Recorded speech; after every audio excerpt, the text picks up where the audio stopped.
बिस्मिल्लाहिर्रहमानिर्रहीम, अस्सलाम वालेकुम। एक्सप्रेस न्यूज़ की स्पेशल ट्रांसमिशन जोश जगा दे, Clearman and Surf Excel present जोश जगा दे, powered by Telenor 4G and Hero detergents. आज आराम का दिन है। कल जिस तरीके से 79 रन से कामयाबी हासिल की इस्लामाबाद यूनाइटेड की टीम ने कराची किंग्स के खिलाफ, तो अब एक दिन के आराम के बाद कल इस्लामाबाद यूनाइटेड की टीम जो है वो कोयटा ग्लैडिएटर्स के मद्दे मुकाबिल होगी और देखते हैं कि कौन सी टीम फातेह की हैसियत से मैदान से बाहर निकलती है और टूर्नामेंट का फाइनल खेलती है। इस्लामाबाद यूनाइटेड की टीम 3 मरतबा PSL जीतने का एजाज़ हासिल कर चुकी है, जबकि कोयटा ग्लैडिएटर्स की टीम ने 1 मरतबा ये टूर्नामेंट जीता है। तो इस हवाले से भी बात करेंगे। फिर जो अब तक की परफॉर्मेंसेज रही हैं, अब तक के जो छक्के हैं, सबसे ज़्यादा छक्के अगर देखा जाए तो हसन नवाज ने लगाए हैं। मैं समझ रहा था कि शायद फ़खर जमान इस रेस में आगे हों, लेकिन हसन नवाज ने, जिनका ताल्लुक लैया से है, पाकिस्तान के एक फॉर्मर टेस्ट फास्ट बॉलर थे मुनीर मलिक, जिनका इंतकाल हो गया, वो लैया से आए थे और फिर अब ये लैया से दूसरा इंटरनेशनल क्रिकेटर आया हसन नवाज। बहुत सारी चीज़ें आज के इस प्रोग्राम में डिस्कस करने के लिए और डिस्कशन के लिए हमारे साथ मौजूद हैं पाकिस्तान के former test captain Younis Khan. Younis Khan खुद भी HBL PSL में पेशावर ज़ल्मी का हिस्सा रहे हैं और उनके साथ इन्होंने काम भी किया है। डैरन सेमी उस वक्त हुआ करते थे पेशावर ज़ल्मी के साथ, लेकिन अब पेशावर ज़ल्मी के खिलाड़ी, उनका कोचिंग स्टाफ टेलीविज़न पर बैठकर बकिया मैचेस देखेंगे, क्योंकि अब उनका सफ़र जो था वो ख़त्म हो चुका है मुल्तान सुल्तान के साथ साथ। खुर्रम मंजूर हमारे एक्सपर्ट, दूसरे एक्सपर्ट जो यूनुस खान के साथ इस प्रोग्राम में हमेशा होते हैं, वो भी इस प्रोग्राम में मौजूद हैं। और आज तो जिस तरह का कोट पहनकर वो आए हैं प्रोग्राम में, ऐसा लग रहा है कि वलीमे की दावत से कहीं से आ रहे हैं। लेकिन खुर्रम मंजूर जो है अपने एक्सपर्ट कॉमेंट्स देते हैं, ज़बरदस्त किस्म के एक्सपर्ट कॉमेंट्स देते हैं, और यूनुस खान की तो बात ही क्या। हम इन दोनों से बात करेंगे। आज चूंकि आराम का दिन है तो आज हम ओवरऑल जायजा लेंगे इस HBL PSL में जो 30 मैचेस खेले गए उनके हवाले से। यूनुस, सबसे पहले तो अस्सलाम वालेकुम, ये बताइए कि जो जिस तरह से मैं बता रहा था कि सबसे ज्यादा छक्के जो है हसन नवाज ने लगाए, हैरत की बात नहीं है, बहुत जबरदस्त। और देखिए, एक ओपनर का मिडिल ऑर्डर में आके परफॉर्म करना बहुत जबरदस्त। अगर मैं बात करूं कि PSL 10 में जो हमें एक फाइंड मिली और वो एज अ बैटर वो हसन नवाज रहे। 10 मैचों में 23 छक्के, ये तो रन इन्होंने लगा दिए, लेकिन हसन नवाज के जो छक्के हैं वो 10 मैचेस में इन्होंने 23 छक्के लगाए। देखिए, और 21 छक्के जो है उसने लगाए हैं फ़खर जमान। इकबाल भाई, उनके रन देख लें, 317 रन है, उनका हाईएस्ट 100 है, 63.40 का एवरेज है, और उनका स्ट्राइक रेट की जो हम बात कर रहे हैं 159। इकबाल भाई, एक बात समझनी है हमें, एज अ ओपनर अगर आप खेलो ना तो आपका स्ट्राइक रेट बड़ा मेंटेन करना आसान हो जाता है, लेकिन मिडिल ऑर्डर में आके 150 प्लस का स्ट्राइक रेट मेंटेन करना बहुत मुश्किल है। प्रेशर नहीं, वो फील्ड खुली होती है तो आपको, और फिर जब छक्कों की बात करें, और एक ओपनर का मिडिल ऑर्डर में आके स्पिनर के खिलाफ, क्योंकि ज्यादा स्पिनर्स मिल रहे होते हैं, तो उनकी 2-3-4 इनिंग ऐसी हैं कि उन्होंने बड़ा क्रूशियल इनिंग्स खेली है। तो मेरे ख्याल से मैं उनकी जो स्किल्स की मैं बहुत ज्यादा दाद दूंगा। उसकी वजह यह है कि एक मिडिल ऑर्डर में आके एक ओपनर का आगे परफॉर्म करना बहुत जबरदस्त, और उन्होंने गेम भी फिनिश किए। दो कि वो लकी रहे उनके कुछ मैचों में कैचेस भी ड्रॉप हुए, लेकिन वो तो PSL 10 में हर मैचेस में ड्रॉप हो रहे हैं, तो ये बहुत अच्छी परफॉर्मेंस है मेरी तरफ से। तो आप कैसे देखते हैं हसन नवाज के 23 छक्के, 21 छक्के फ़खर जमान के और 21 छक्के साहबजादा फरहान के। साहबजादा फरहान ने भी बड़ी जबरदस्त परफॉर्मेंस दी है इस टूर्नामेंट में, और मुकाबला है कि आप देखते हैं कि कौन man of the best batsman of the tournament करार पाता है। कैसे देखते हैं इनकी परफॉर्मेंसेस? इकबाल भाई, सबसे मुझे जो खुशी की बात लगी ना, 3 चीज़ों में, तीनों में हमारे डोमेस्टिक के प्लेयर जो हैं वो टॉप पे दिखे। वो मोस्ट सिक्सेस हों, मोस्ट रन गेटर हों, मोस्ट विकेट में हो।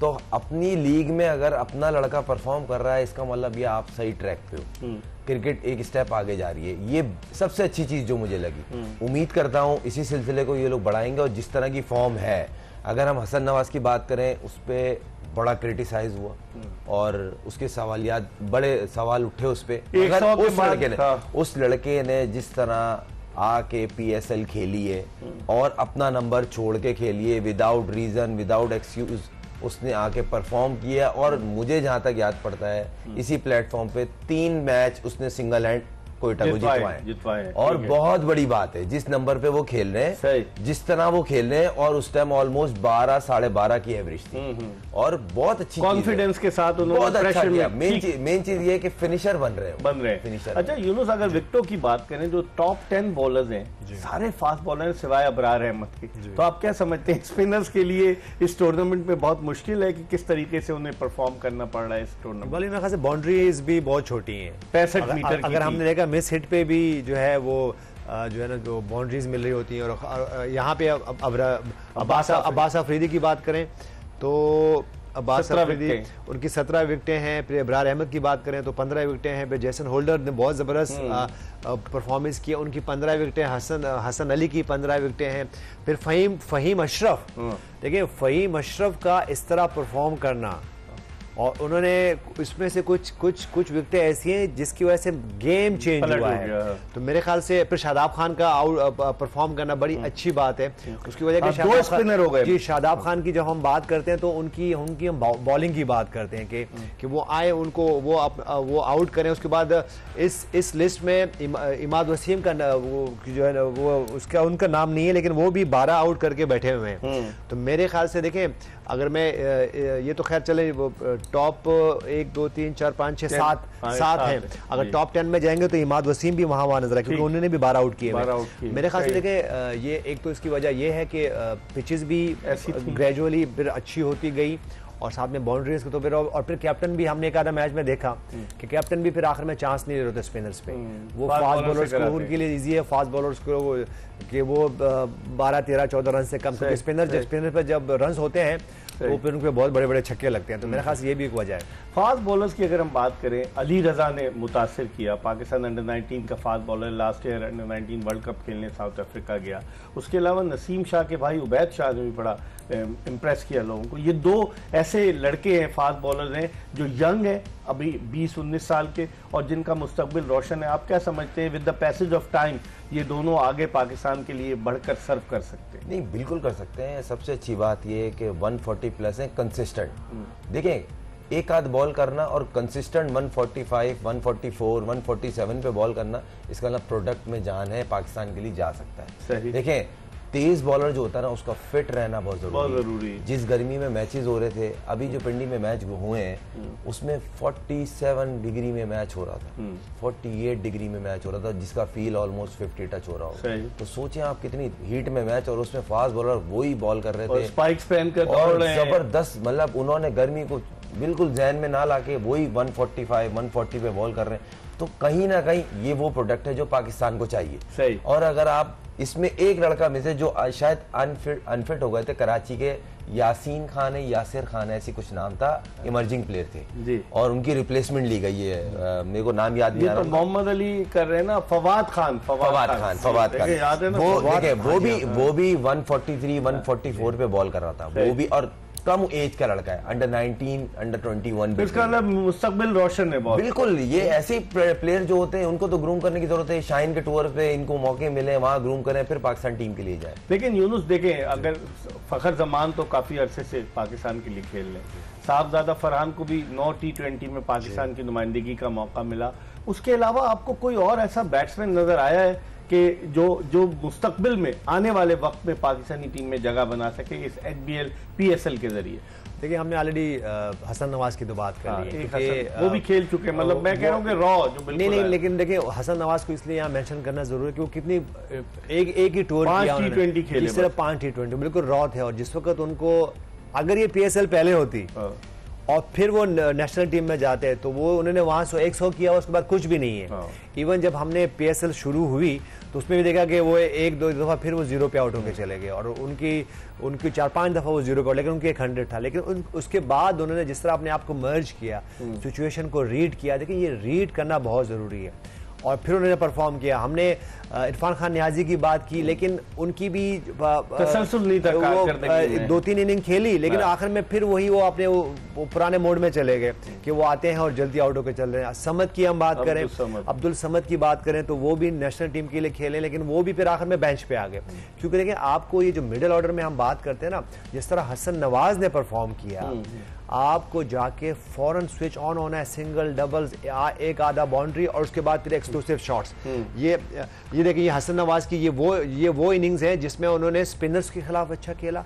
और मैं इनकी ये परफॉर्मेंस इसलिए भी बहुत ज़्यादा अप्रिशिएट कर रहा हूँ कि एज अ ओपनर आपको जो ना फास्ट बॉलर के खिलाफ आप अच्छा खेलते हो, लेकिन जिस तरह उन्होंने बैटिंग की अगेंस्ट स्पिनर्स वो, और फिर उनकी अगर वैगन व्हील की भी बात करें तो सिर्फ ये नहीं है कि वो सिर्फ स्क्वायर लेग पे, मिड विकेट पे या लॉन्ग ऑन पे आप खेल रहे हो, वो खेलते हैं जो ग्राउंड के चारों तरफ। तो ये एक अच्छे बैटर के साइन है। हमने यासिर खान की भी बात की, मोहम्मद नईम की भी बात की, ठीक है, वो भी लर्न कर, लेकिन हसन नवाज इसलिए इंप्रेस किया कि उन्होंने गेम फिनिश किए और उनको वो लकी भी रहे कि कैचेस क्रूशियल टाइम पे छोड़ते रहे, लेकिन उन्होंने वो जो चांसेस थे वो कैच किए। तो मेरे ख्याल से हम अगर हसन नवाज की बात करें, नईम की बात कर लें, उसके बाद एक आधा और प्लेयर हैं जिनकी बात कर लें, तो मेरे ख्याल से ये वो फाइंड हो सकते हैं। लेकिन अब करना क्या है यहाँ से, अब नेक्स्ट स्टेप क्या है?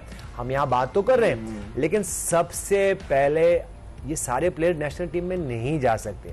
ये सारे प्लेयर जो है वो A-B-C टीम में नहीं जा सकते। इनको फर्स्ट क्लास में मौका मिलना चाहिए। इनका अब क्योंकि PSL की फाइंड है, ये रिस्पॉन्सिबिलिटी है इन सब फ्रेंचाइज की कि वो रेगुलर बेसिस पे कुछ तो करें। अब ये ना हो कि PSL 10 खत्म हुई और उसके बाद ये साल के बाद जब 11वां-12वां महीना आ जाए तो ये इकट्ठे हो जाए और टीम बना ले।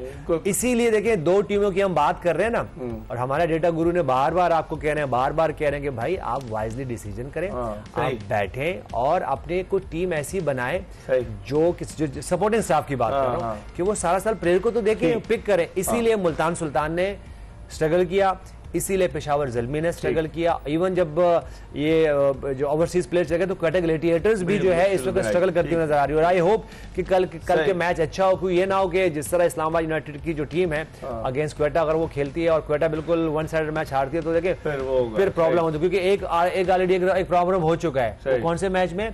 पेशावर ज़ल्मी के, जब वो लाहौर कलंदर्स के खिलाफ खेल रहे थे, वो वन साइडेड मैच ही समझे आप, जब 150 रन चेस कर रहे थे तो उनके 70-80 पे 7-8 आउट हो गए थे।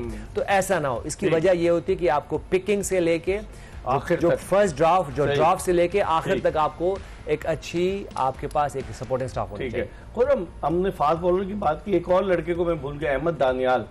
वो कैसा लगा आपको? पाकिस्तान टीम के साथ जिम्बाब्वे के दौरे पर भी गया था, पहले उन्होंने लाहौर कलंदर्स ने उनको खिलाया, फिर उन्होंने लाहौर कलंदर्स के खिलाफ ही अच्छा परफॉर्म किया। अहमद दानियाल, अली रजा और उबैद शाह, ये तीन ऐसे लड़के हैं फास्ट बॉलर आए। बैट्समैनों का, अगर आप खुद बैट्समैन है, यूनुस ने निशानदेही की, आप बैट्समैनों में किसको देखते हैं? नहीं, इसमें कोई डाउट नहीं है। हसन नवाज की बात कर लें या नईम को हम इसलिए बोल रहे हैं, देखें वो अगर अपने ऊपर काम करे या जिन कोचिस के वो अंडर में, देखिए हर बंदे का एक अपना पर्सनल कोच भी होता है, इनको अपनी शॉट सिलेक्शन पे काम करना। आखिरी 3 मैचों में इनकी शॉट सिलेक्शन बेहतर थी। जैसे हमने जिक्र किया था हारिस को, उसका तेज खेलना प्रॉब्लम नहीं, शॉट सिलेक्शन प्रॉब्लम है। तो इसके साथ भी यही था, जिसने खुद शायद रियलाइज किया कि मैं बहुत ज्यादा तरीके से बैटिंग कर रहा था। आखिरी 3 मैचों में इसकी शॉट सिलेक्शन फिर बेहतर थी, इसलिए कंसिस्टेंट भी हुआ। ये अच्छा प्रोडक्ट है, मगर मेहनत की जरूरत है। फिर डोमेस्टिक क्रिकेट में ये मैक्सिमम मैच खेले और विद परफॉर्मेंस खेले ताकि ये ग्रूम हो।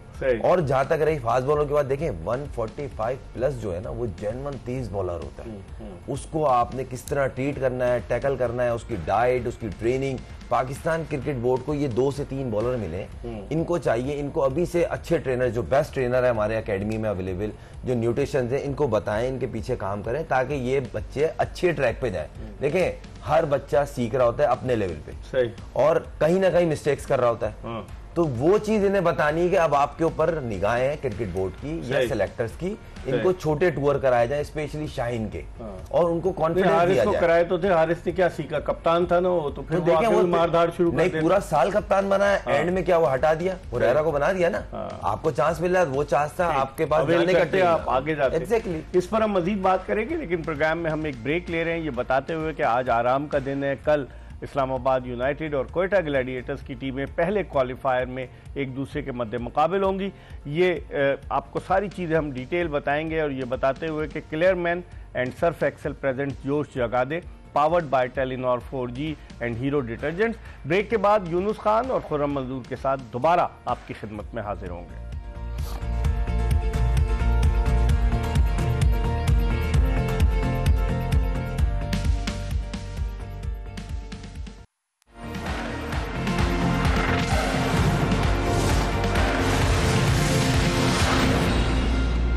ब्रेक के बाद एक मरतबा फिर पाकिस्तान के former test captain Younis Khan और टेस्ट ओपनर खुर्रम मंजूर के साथ शो में आपको खुशामदीद कहते हैं। आज आराम का दिन है, खिलाड़ी चिल कर रहे हैं, लेकिन टीमों ने आज प्रैक्टिस की है, खासतौर पर कोयटा और इस्लामाबाद यूनाइटेड ने, क्योंकि कल क्रंच मैच उन्हें खेलना है। ये मैच पाकिस्तानी वक्त के मुताबिक शाम 7:30 बजे शुरू होगा गद्दाफी स्टेडियम लाहौर में। यूनुस, अगर हम गद्दाफी स्टेडियम लाहौर की बात करें, 2967 रन बने अब तक जो 11 मैचेस हुए, लेकिन विकेटें जो है वो 140 विकेटें गिरी हैं। दीगर ग्राउंड्स के बरक्स सबसे ज्यादा 157 विकेटें रावलपिंडी में भी गिरी हैं, लेकिन लाहौर और रावलपिंडी में बॉलर्स भी डोमिनेट कर रहे थे, बैट्समैन भी। क्या समझते हैं, पिचेस कैसी थी आपकी नजर में? सपोर्टिंग पिचेस होती हैं। अगर मैं लाहौर की बात करूं, गद्दाफी स्टेडियम की, इवन नेशनल स्टेडियम की बात करूं कराची की, तो वहां भी ये दोनों वेन्यू ऐसे कि इस पे बॉलर्स के लिए, बैटर्स के लिए जो अपॉर्चुनिटी है वो बिल्कुल इवन है।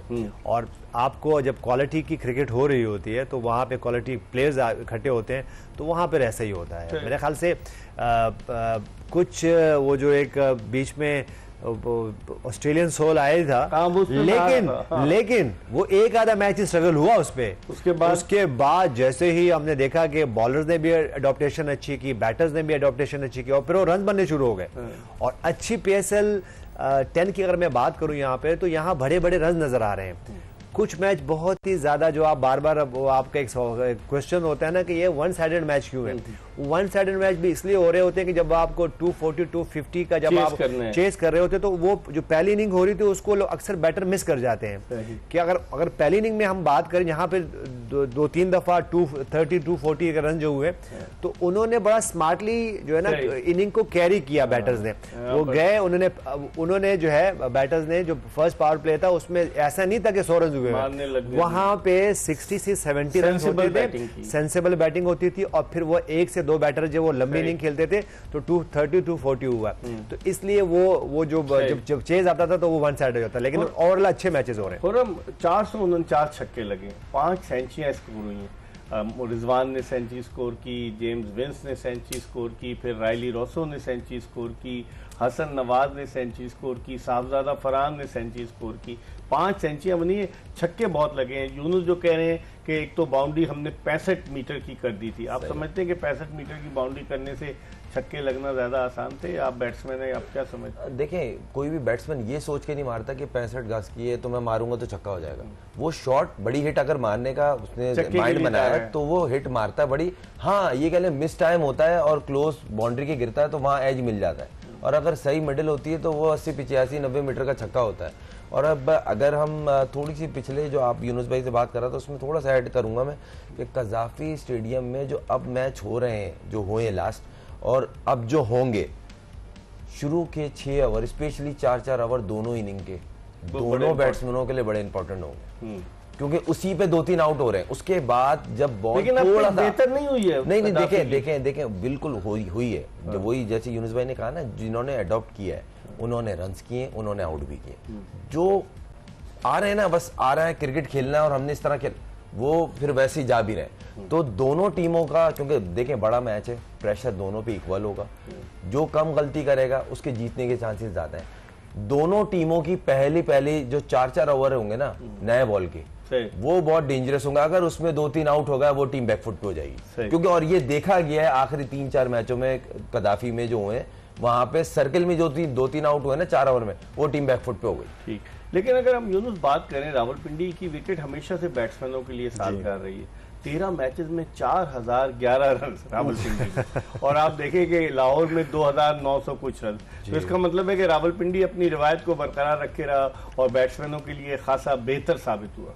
बिल्कुल ऐसे ही है। देखें, जब आप गद्दाफी स्टेडियम में आते हो या कराची के स्टेडियम में आते हो तो देखें ग्राउंड का प्रेशर तो होता है ना, तो वो क्योंकि पिंडी में नहीं होता, नहीं पिंडी में भी होता है, लेकिन ये कि देखें एक आप नेशनल स्टेडियम, फिर गद्दाफी स्टेडियम है, फिर आपको ये लग रहा होता है कि चेयरमैन साहब भी मैच देख रहे हैं, सिलेक्टर्स भी मैच देख रहे हैं, तो बाजू का उसका ग्राउंड का एक अपना भी एक वेन्यू का भी एक प्रेशर होता है। अगर मैं मेलबर्न में खेल रहा हूँ तो मेलबर्न में तो जब आप जाते हो तो एक तो उसका तो फीलिंग ही कुछ और होती है, और वो फीलिंग फिर आपको प्रेशर भी लेके आती है।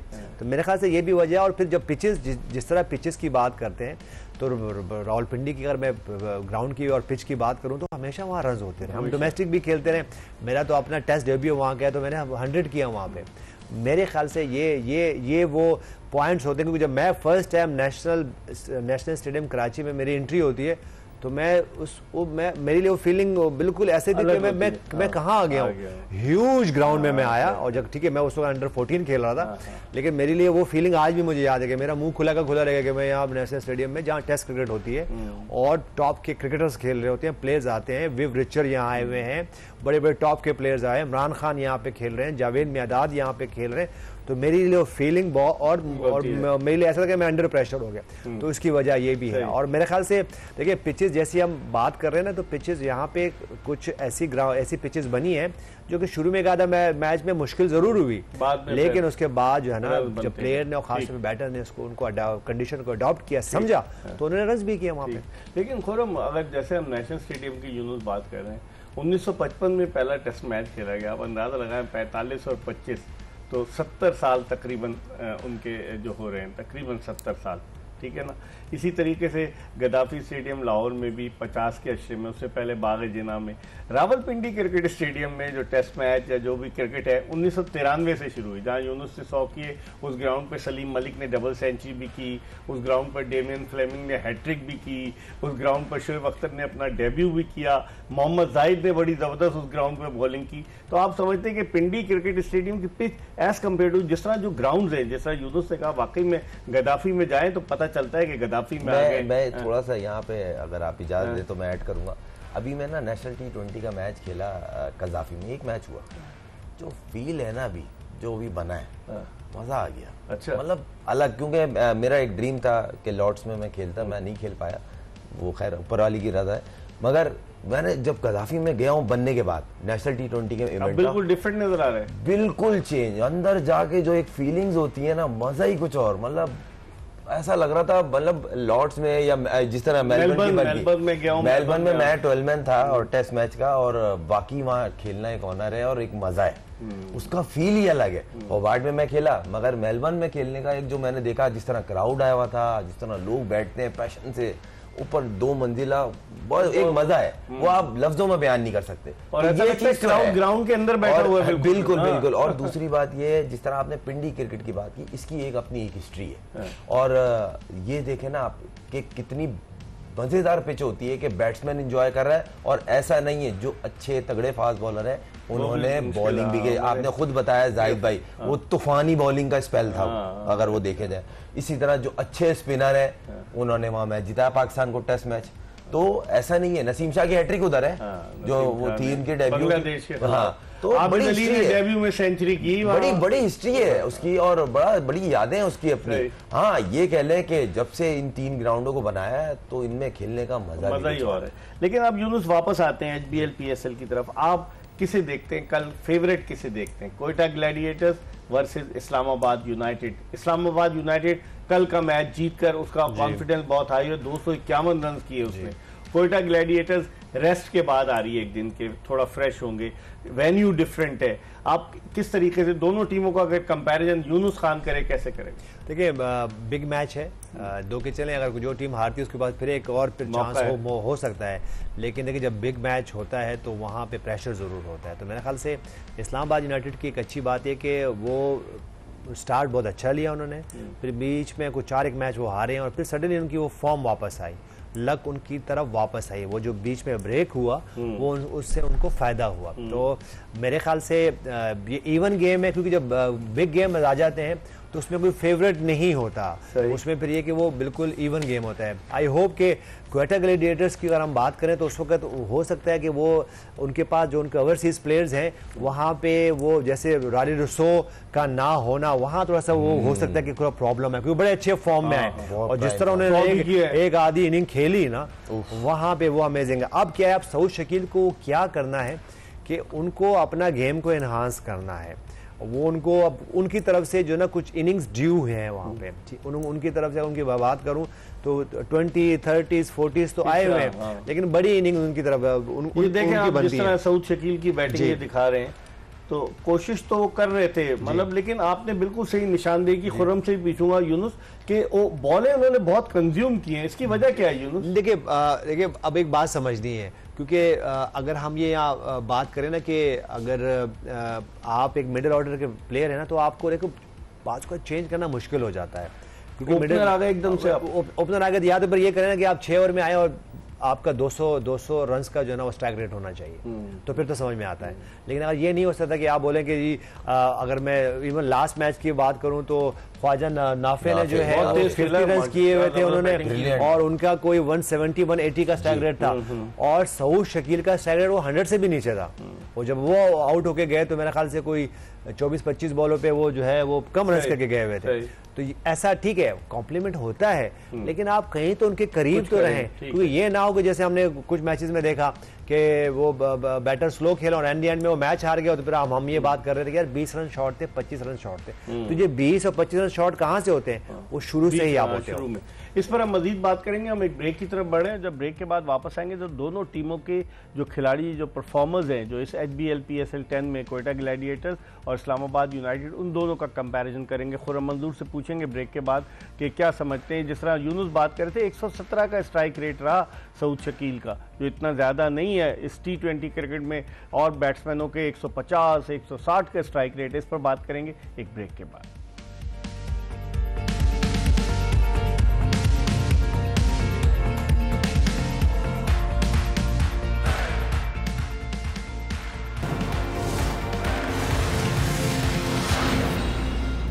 ब्रेक के बाद एक मरतबा फिर आपको जोश जगा दे एक्सप्रेस न्यूज़ की स्पेशल ट्रांसमिशन में खुश आमदीद कहते हैं। Clearman and Surf Excel presents जोश जगा दे, powered by Telenor 4G and Hero detergent. हम बहुत सारी चीज़ें, बहुत सारे स्टैट्स जिन पर बात कर रहे हैं, और ये सारे स्टैट्स हमारे साथी उज़ैर अहमद ने हमें प्रोवाइड करें। तो बहुत सारे स्टैट्स हैं जिन पर मुख्तलिफ, अगर हम इस पर पूरा बात करना शुरू करें तो 2-3 प्रोग्राम लगेंगे। लेकिन अभी हम थोड़ी सी बात करते हैं जो इस्लामाबाद यूनाइटेड और कोयटा ग्लैडिएटर्स की। खुर्रम, जिस तरह मैं ब्रेक पर जाने से पहले कह रहा था, 117 का स्ट्राइक रेट था सऊद शकील का, सारे मैचेस खेलें। बाकी बैट्समैनों में अगर आप देखें, रायली रॉसो नहीं है उनकी जानिब से, उनकी कमी महसूस होगी। फिन एलन भी नहीं है गालिबन, उनकी कमी भी। तो आप समझते हैं कि यहाँ अगर इन बैट्समैनों का स्ट्राइक रेट वगैरह देखें तो यहाँ तो थोड़ी सी कोयटा ग्लैडिएटर्स की टीम हैंडीकैप नजर आती है। अच्छा, एक रियलिस्टिक बात यह है कि इस्लामाबाद की बंच ऑफ प्लेयर्स का स्ट्राइक रेट किसी भी टीम से मैच करेंगे ना तो उनके कोई करीब भी नहीं है। A to Z बहुत कम टीमें होती हैं जो स्ट्राइक बेस टीम बनाते हैं, ये उनमें से एक टीम है। और जहाँ तक रही कोयटा की बात करें या सऊद शकील की बात करें, मेरी भी दिली ख्वाहिश ये है कि सऊद शकील फ्रंट से लीड करें, एज ए कैप्टन लीड करें। ये मैच जैसे वार्नर कर रहा है, देखें करना पड़ेगा आपको। आपकी कप्तानी की कमेंट्री बॉक्स में भी तारीफ हो रही है, दिख रही है, मगर बड़ा मैच है। लेकिन शान मसूद को हटाने की लॉबी तो नहीं काम कर रही कोई? नहीं, कोयटा में शान थोड़ी है। शान मसूद पाकिस्तान टीम के कप्तान से हटाने की लॉबी काम करी। फ्रेंचाइज आप क्या समझ रहे हैं? नहीं, देखें अभी देखें यहाँ पाकिस्तान में 1 घंटे का बाद नहीं पता कि क्या हो जाता है। लेकिन नहीं, यहाँ तो प्लानिंग पूरी है। जब शान मसूद को सेंट्रल कॉन्ट्रैक्ट दिया गया था, लिखा होता सब्जेक्ट टू कैप्टनसी। दुनिया में कहाँ होता है कि इस तरह सेंट्रल कॉन्ट्रैक्ट देते हैं? तो जब कोच बनाए थे, जो सिलेक्टर बनाए थे, उनके लिए भी सब्जेक्ट तो यही लिखा था कि टेम्परेरी जो बनाया गया था। आकिब भाई को नहीं बनाया गया था टेम्परेरी? तो आकिब का तो आगे की लाइन थी ना, आ गया ना, मतलब आ तो गया, ब्रैकेट में तो लिखा होता। वो तो कराची किंग्स से भी बाहर हुआ। पाकिस्तान की हिस्ट्री रही है, अगर किसी को हटाना होता है पीछे लॉबी काम करती है। मैं गलत थोड़ी, तो वही तारीफ हो रही है जो आप कह रहे थे कमेंट्री बॉक्स में सऊद शकील। मैं एक जनरल बात कर रहा हूँ, ओवरऑल उसने जो कप्तानी में डिसीजंस ओवर चेंजिंग्स में की, मैं उसकी बात कर रहा हूँ। मैं टेस्ट मैच अलग होता है, टेस्ट मैच अलग है, अभी मैच की बात हो रही है, उसके पर बात। यूनुस, आप स्ट्राइक रेट पर आप हंस रहे हैं, मैं तो सवालात पूछ रहा हूं। नहीं, आप देखिए बड़ा अच्छा। देखिए हमने बात की थी ना कि अगर ये अपने फ्रेंचाइज के कैप्टन नहीं रहेंगे तो शायद ये पाकिस्तान उनकी कैप्टनसी भी जाए और उनकी, और ऐसे मैंने कहा ऐसा होता है पास में भी, और अभी फिर फ्यूचर में होने लग रहा है। जैसे ये न्यूज आ रही है, और पाकिस्तान में जब ये न्यूज आती है तो उसका मतलब है ये कुछ ना कुछ नहीं, वो कुछ ना कुछ नहीं, वो कंफर्म होता है। अच्छा, पहले से पता होता है सब कुछ। आपने बताया नहीं था कि भाई कोच जो है ना ये माइक हेसन, हमने आपसे कहा कि आज ब्रेकिंग न्यूज एक और दे दी। और पहले भी खुर्रम, मैंने जब बताया था आपको कि याद है यूनुस नहीं थे उसमें, आपके साथ आमिर सोहेल थे, तो मैंने बताया था कि शादाब खान कप्तान होने जा रहे, आखिरी वक्त पे चेंज हुआ। तो होती हैं खबरें इस तरह। देखिए अगर देखिए हम स्ट्राइक रेट की बात करें ना, देखिए हमने अगर स्ट्राइक रेट की बात करनी है ना, अगर हम इस्लामाबाद यूनाइटेड की प्लेयर्स की बात करें तो देखिए स्ट्राइक रेट की बात ज़रूर करें, लेकिन वहाँ पे रन भी होने चाहिए। एटलीस्ट अगर आप 7-8-9 मैच खेलते हो तो आपके पास कम से कम 150 रन होने चाहिए। अगर मैं इन दोनों टीमों की बैटर्स की कंपैरिजन करूं तो साबजादा फरहान ने जो है 394 रन किए हैं, तो हम उनकी बात कर सकते हैं कि 154 का स्ट्राइक रेट है। ठीक है, हम एवरेज पे चले, यहाँ पे एवरेज की बात नहीं करते हैं। उसके बाद अगर हम उनकी बैटर्स की बात करें तो इस्लामाबाद के पास भी कोई ऐसे बैटर नहीं जिन्होंने 150 रन किए हों ऑल टुगेदर। आप देखें कहीं भी नहीं होंगे। कॉलिन मनरो है लेकिन वो अवेलेबल नहीं है। उसके बाद एंड्रस गॉस जो है वो 142 का रन करे लेकिन वो भी मौजूद नहीं है। शादाब खान नहीं, लेकिन उनके कितने रन हैं ये भी तो देखें ना। ये देखिए, वो देखें उनका स्ट्राइक रेट तो है लेकिन रन कितने हैं यहाँ पे, वो देखें 131 रन। तो देखें अगर आप 131 रन 8 मैचों में खेले और आपने अपने मर्जी के नंबर पे खेल रहे हो जो कि नंबर 4 है, और आपके बाद हैदर अली नीचे वो नीचे आ जाते हैं, तो मेरे ख्याल से इस वजह से आपको इसका कंपैरिजन ये होना चाहिए कि उनके कम से कम रन भी फिर कम से कम 150 रन तो हो अगर आप 8-9 मैच खेलते हैं। और इसी तरह अगर मैं क्वेटा ग्लैडिएटर्स की बात करूं तो वहाँ वो हसन नवाज हैं वहाँ पे। उसके बाद सऊद शकील ने 221 रन तो किए हुए वहाँ पे। ठीक है, उनका स्ट्राइक रेट जो है 117। और मैंने ही ये बात की कि यहाँ पे आपने कोई ऐसे प्लेयरों को नहीं इकट्ठा करना है कि जो कि एक दूसरे को कॉम्प्लीमेंट करें कि देखिए जी वो रना बॉल खेलेगा, वो 200 रन के स्ट्राइक रेट से खेलेगा, तो तब कहीं जाके ऐसा नहीं होगा। आप कुछ तो उनके साथ रहें। मेरे ख्याल से देखें एक अच्छी बात ये हुई कि इस्लामाबाद यूनाइटेड के लिए एलेक्स हेल्स का आना, उनकी वो इनिंग, और फिर ख्वाजा नाफे का जो है उनका क्वेटा ग्लैडिएटर्स के लिए खेलना। वो खिलाएंगे अगला मैच, कल का इंपॉर्टेंट बहुत है। क्यों नहीं खिलाएंगे? लास्ट मैच में वो बहुत अच्छी बैटिंग की है, बहुत अच्छी बैटिंग की है। लेकिन मेरा पॉइंट ये है कि देखिए जिस तरह के स्ट्रोक यूनुस ख्वाजा नाफे, देखिए मेरा आपको ये पॉइंट ये है जो कि हमने समझना है। पास्ट में भी ये होता रहा कि हम यहाँ पे प्लेयरों के मेंशन नहीं करते, लेकिन वो क्या था कि वो रोल में रहेंगे और बाकी उनके इर्द गिर्द खेलेंगे। देखिए रोल में तो रहेंगे लेकिन भाई आपने 6 ओवर का पावर प्ले भी तो खेलना है।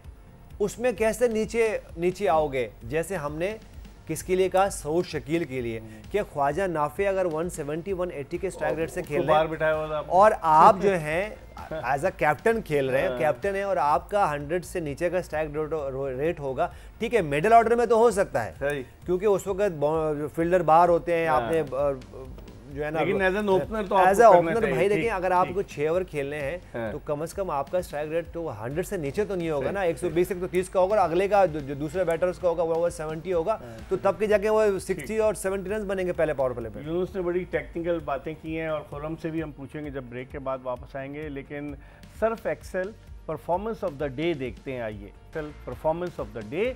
अब हम एक ब्रेक की तरफ बढ़ रहे हैं और ब्रेक के बाद दोबारा अपने मेहमानों के साथ आपकी खिदमत में हाजिर होंगे।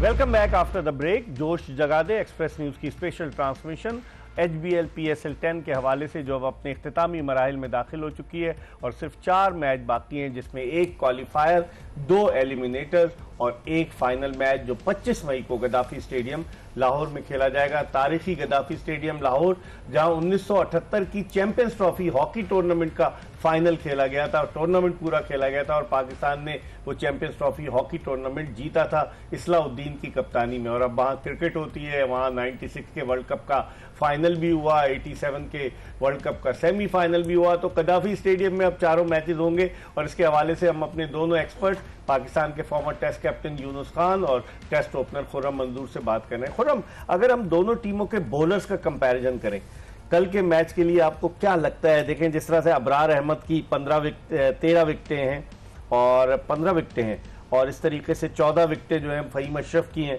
12 विकेटें खुर्रम शहजाद की हैं और फिर अब यहाँ डिफरेंट जगह पर आ रही है क्वेटा ग्लैडिएटर्स खेलने। और इस्लामाबाद यूनाइटेड के होल्डर तो है नहीं जो 15 विकेटें ले चुके हैं, शादाब की 13 विकेटें हैं, उसके अलावा 12 विकेटें इमाद वसीम की। बॉलिंग का अगर कंपैरिजन करें आप Islamabad United versus Quetta Gladiators, मैं इनकी दोनों की बॉलिंग की इस तरह करूंगा कि क्वेटा के बॉलर्स को ज़्यादा सूटेबल रही है गद्दाफी की पिचेस।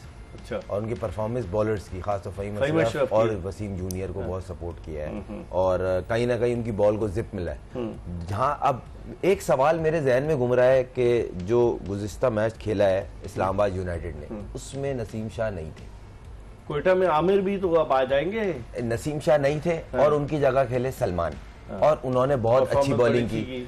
अब नसीम शाह इन्होंने डालना है तो ये टाइमल्स को बाहर करेंगे या ये उसको बाहर करेंगे सलमान इरशाद को, ये एक सवाल है। तो आज खेला है ना, देखें अब एक तो नसीम शाह को तो खिलाएंगे ना, हो सकता है उसको कोई बड़ी इंजरी ना हो, तो उन्होंने सोचा कि इसको उस बड़े मैच से पहले सेव कर लिया जाए। और सलमान मिर्जा, अब यही एक सवाल है ना कि खेलेगा कौन वो मैच, क्योंकि नसीम तो खेलेगा सही, क्योंकि नसीम देखें डेंजरस बॉलर है। अब ताहिर को ही खिलाते हैं या सलमान, क्योंकि सलमान ने बहुत अच्छी बॉलिंग की, उनको एक्शन का भी एडवांटेज है। ठीक है, लेकिन यूनुस मोहम्मद आमिर भी अब आ जाएंगे क्वेटा ग्लैडिएटर्स की टीम में, और फिर उनकी जो बॉलिंग है, जिस तरह खुर्रम शहजाद वो भी अच्छा गेंद को सीम और स्विंग करा रहे हैं, अच्छी लाइन और लेंथ पर बॉलिंग कर रहे हैं। उनके अलावा फहीम अशरफ की बॉलिंग बड़ी अच्छी, वसीम जूनियर की, तो क्वेटा की बॉलिंग आपको ज्यादा तगड़ी नजर आती है एज कम्पेयर टू? बिल्कुल, देखें अगर हम इसके चार्ट की बात करें और खासतौर पे क्वेटा ग्लैडिएटर्स की बॉलर्स की बात करें तो इब्रार अहमद का 15 आउट, फहीम अशरफ के 14 आउट, खुर्रम शहजाद के जो है उन्होंने बड़ा इंप्रेस किया, उन्होंने 12 आउट किए हैं। उसके बाद अगर मोहम्मद आमिर की बात करें तो 10 आउट किए, वो मोहम्मद वसीम जूनियर की बात करें तो उन्होंने 8 आउट किए हुए। तो मेरे ख्याल से अगर इस चार्ट के हिसाब से देखा जाए तो इस वक्त जो है क्वेटा ग्लैडिएटर अच्छी इस शोबे में अच्छी लग रही है। और अगर हम इस्लामाबाद यूनाइटेड की बात करें तो वहाँ जेसन होल्डर जो हैं वो अब नहीं है, ठीक है, उनके 15 आउट थे। उसके बाद शादाब खान के 13 आउट हैं और इमाद वसीम के 12 आउट हैं, और नसीम शाह के 9 आउट हैं, और सलमान इरशाद के वहाँ, क्योंकि सलमान शाह तो खैर 3 मैच खेले लेकिन फिर भी उनके 5 आउट हैं। तो इस अगर मैं बॉलिंग का कंपेरिजन करूँ तो यहाँ पे क्वेटा ग्लैडिएटर्स अच्छे शेप में लग रहे हैं।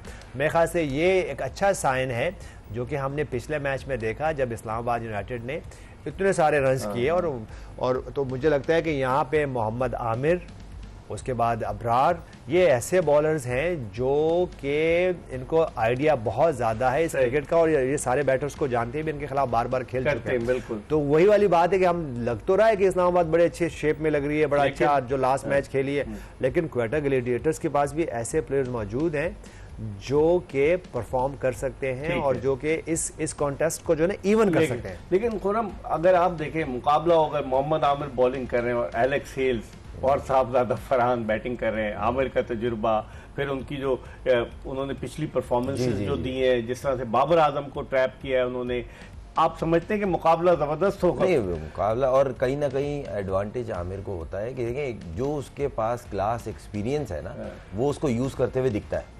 एक वो वाहिद बॉलर है इस पूरे टूर्नामेंट में जिसको बैट्समैन खेलने के लिए प्लान कर रहा होता है, ये नहीं कि बाकी के लाभ नहीं कर रहे होते, दिख रहा होता है, वो ट्रैप करके आउट करता है, बड़े नामों को ट्रैप करने की कोशिश करता है, उसके पास गेम प्लान दिखते हैं, मार भी खाता है, ऐसा नहीं है। उसका इकोनॉमी रेट सिर्फ 7.3 का है। वही बोल रहा ना, बड़ी जबरदस्त फॉर्म में, अच्छे शेप में दिख रहे हैं, फिट है और पर्पसली आते हैं। अगर कैप्टन उन्होंने लेके आता है तो लगता है किसी पर के विकेट चाहिए, ब्रेक थ्रू देना है। मुझे यहाँ एक थोड़ा सा ये है कि अगर पिच वहां स्लो दिख रही मैनेजमेंट को तो उसमें उस्मान तारिक को ये खिलाएंगे या नहीं खिलाएंगे? उनके एक्शन पर वो सही करा के आए, अभी एक मैच खेल लेके आए, लेकिन दोबारा भी एतराज हो सकता है। देखिए क्लियर थे तो मैच खेल रहे।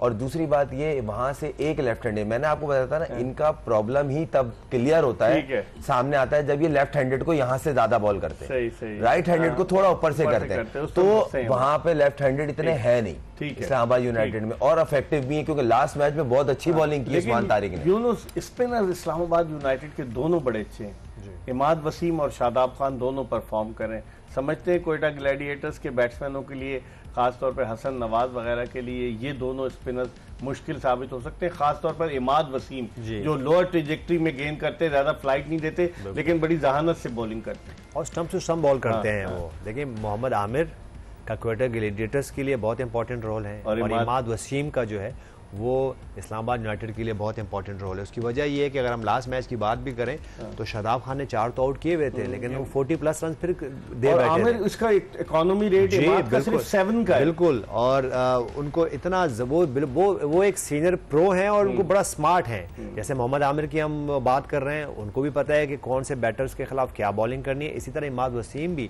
मैं बड़ा मैं उनका बहुत क्रिटिक्स रहा हूँ पास्ट में, लेकिन यहाँ पे अप्रिसिएशन उनकी इसलिए बनती है कि जब वो मिडिल फेज में आते हैं और जहां पे रन्स हो रहे होते हैं इनके खिलाफ रन नहीं हो रहे। इसी तरह मोहम्मद आमिर जब आ रहे होते हैं बाकी बॉलर्स को जो है ना रन हो रहे होते हैं, लेकिन ये बहुत स्मार्टली बॉल करते हैं। इन दोनों का सीनियर्स का रोल दोनों टीमों के लिए बहुत ज्यादा इंपॉर्टेंट है। चले देखते हैं क्या होता है। इमाद वसीम की बात की यूनुस ने, 2008 में जो मलेशिया में अंडर 19 वर्ल्ड कप हुआ था, इमाद वसीम पाकिस्तान की अंडर 19 टीम के कप्तान थे। उस टीम में अहमद शहजाद भी थे, शान मसूद भी थे, उमर अकमल भी थे, बेशुमार मोहम्मद आमिर भी थे और विराट कोहली जो थे उस टीम में, भारत उस वर्ल्ड कप में भारतीय टीम के कप्तान थे और भारत ने फाइनल में साउथ अफ्रीका को हराकर वो अंडर 19 वर्ल्ड कप जीता था। लेकिन इमाद वसीम का 18 साल तजुर्बा जो है वो यकीनन उनके काम आएगा। इस पर हम मजीद बात करेंगे, ये बताते हुए कि आज आराम का दिन था। कल इस्लामाबाद यूनाइटेड और क्वेटा ग्लैडिएटर्स की टीमें मध्य मुकाबिल होंगी पहले क्वालिफायर में। तो देखते हैं क्या होता है। कल फिर यूनुस खान और खुर्रम मंजूर के साथ आपकी खिदमत में हाजिर होंगे, ये बताते हुए कि Clearman and Surf Excel presents जोश जगा दे, powered by Telenor 4G and Hero detergents. Mirza Iqbal Baig और एक्सप्रेस न्यूज़ की पूरी प्रोडक्शन टीम को इजाज़त दीजिए। अल्लाह हाफिज़।